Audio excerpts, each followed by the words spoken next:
Hey, this is Cherith. Thank you so much for tuning into my video. If you are new here, I love talking about all things self-care. Specifically, I love encouraging and empowering women to be unapologetic about taking time for themselves. A few weeks ago, I put out a video about forgiveness, and I just wanted to do a follow-up video today to talk about forgiveness versus being a doormat. If you are someone who struggles with forgiving people and want to get just kind of a clear idea or a clear understanding on forgiveness versus being a doormat, then you'll definitely want to make sure to stay tuned to this video. Okay, so as I was saying, a few weeks ago, I put out videos and blog posts about forgiveness. And I talked about forgiving people who hurt you over and over again. And I do want to make sure that I'm very clear that while I will always be on the side of forgiveness, I don't want you to be a doormat. There is a difference. Forgiveness is more for you. It is so that you can move on with your life in a productive manner, and without those feelings of bitterness that you may be harboring towards the person that hurt you. I want to make sure that I am very clear on what I meant, and I want to make sure that I tell you the difference between forgiveness and being a doormat. Number one, I want you to identify exactly what caused the hurt. Now that takes some sitting down and maybe talking to the person that hurt you, and if that person isn't available or you don't want to talk to that person, then I really want you to sit down and think about what it is that caused the hurt. You need to think about this specific action that has you feeling the way that you're feeling about this situation and about that person. So take some time to really delve into why you are hurt. What is it specifically that caused you that hurt? Number two, you need to confront the person kindly. So if you are not in a position or in a place where you can talk to this person without blowing up, then I strongly urge you to postpone that conversation. Because if you go into that conversation and your feelings are on 10, you're exploding, then that person is getting the best of you still, and you don't want that, and you don't want to show that, because you never know what people can do with those emotions, like what they'll be cooking up in the background because they know that they have you at a place where you're vulnerable. So I want you to get yourself to a place where you can confront the person kindly and be specific with them about why they hurt you, and then see what their response is, because that's very telling. If that person is not feeling sorry or remorse for the thing that caused you to hurt, then you know right there that that's not something that you want to continue. But you still can feel better because you have gotten that off your chest. So when the time is right, I want you to confront the person kindly about what it is that they did that hurt you. Number three, I want you to replace "it's okay" with "I forgive you." Your words are so powerful. Saying "it's okay" to the person that hurt you kind of makes them feel like, she said it's okay, maybe I can do that thing again. You want to be really clear that you say, "I forgive you, but I don't condone what you did to me. I will not accept what you did to me. And y'all, make some consequences. If you do this thing to me again, I will not continue the relationship," whether it's a friendship, family member, whatever the case is. But you need to make sure that you're very clear. Don't give someone a ticket to be able to do something to you over and over again that hurts you. So be very clear in what you communicate. "I forgive you," never "it's okay." Number four, set boundaries if you need to. Sometimes when you forgive someone, it doesn't mean that you're going to reconcile that relationship. So one way to not be a doormat is to recognize if you're going to be able to have a healthy relationship with that person moving forward. If that person has hurt you multiple times or have done something that you just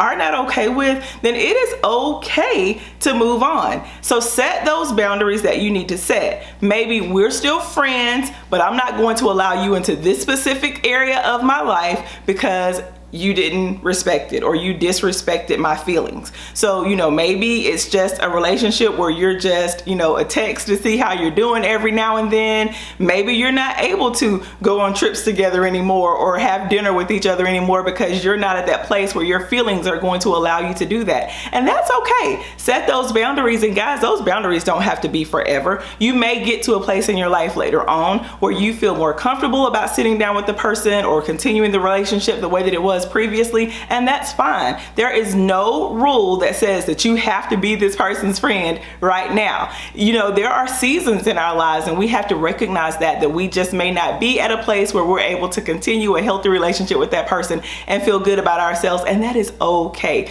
Don't let someone force you into a relationship that you're not comfortable with. You have to protect yourself. You have to protect your feelings, because if you don't, no one else will. But when you set those boundaries, make sure you stick to those boundaries. Don't open yourself up to be hurt over and over again. Okay, so the next thing that I want you to do, or the number 4 thing, is to set boundaries and really be clear on those boundaries. Number 5 is to let go and don't grow bitter.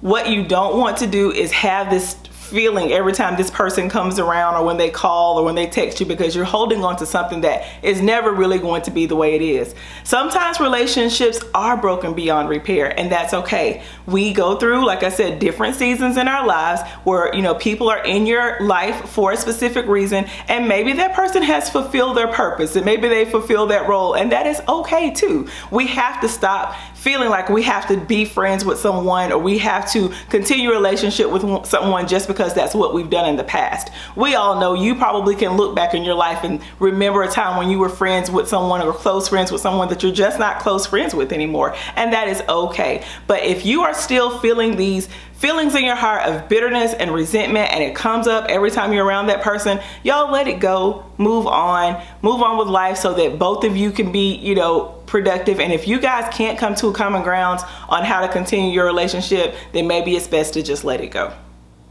While we're on this subject, I want to talk about forgiving and forgetting, because you hear that word forgive and forget a lot. Forgiving and forgetting means that you don't hold a grudge towards somebody that has done something wrong to you. It doesn't mean that you forgive and allow the person back into your life. True forgiveness requires you to get to the root of the problem and then figure out how you can move forward productively. Release those feelings, identify the problem, do what you need to do to get to the root of that problem. And if the other person that hurt you is not able to give you their word that they're not going to do whatever it is that caused you that hurt and pain again, then it is best for you to just move on. It is okay. But true forgiveness means letting go of that. That means you can see that person and still, love that person and care for that person and will do anything for that person, but you just can't be in my life. And y'all, that is okay. It is very important for you to forgive someone. It is also equally important for you not to be a doormat. Don't let anyone treat you a way that you are not comfortable with. If someone has shown you over and over again that your feelings are not important to them, then it may be time for you to sever that relationship. And y'all, it is fine. I know that there are people who will say that, it's not true forgiveness if you can't be around that person, but sometimes that's just the way it's gotta be. You're protecting yourself from that hurt. And remember, I told you, it doesn't have to be forever. Maybe you just need time to grow and time to deal with your feelings. And if the person really wants to continue a relationship with you, then they will be patient while you go through whatever it is that you're going through. It is so important for you to protect yourself, for you to protect your feelings, and for you to be in a place where you can live a happy life. Life is too short for us to walk around with these bottled up feelings of resentment. You don't want that. You don't want to walk around bitter, because that's going to pour over into other areas of your life, and it's also going to pour into other relationships in your life, and you don't want to ruin those relationships with people because of other things that have happened. So you just really want to make sure that you are clear on what you're doing as far as forgiveness goes. Forgive people. Forgive and forget. Don't hold grudges, but also don't open yourself up to a position where someone can hurt you again if that is not what you're willing to do. Thank you so much for tuning into the video. I am going to place a link down below to a blog post on this same topic that goes into more detail about this situation. Again, I want you forgiving people. I don't want you to be a doormat. Make sure you tune into the next video. I appreciate you so much. If you like this video, go ahead and click the like button down below. Share it with a friend who may benefit from this video as well. And also, don't forget to subscribe so that you don't miss any videos that I put out. Thank you so much, and I'll see you in the next video.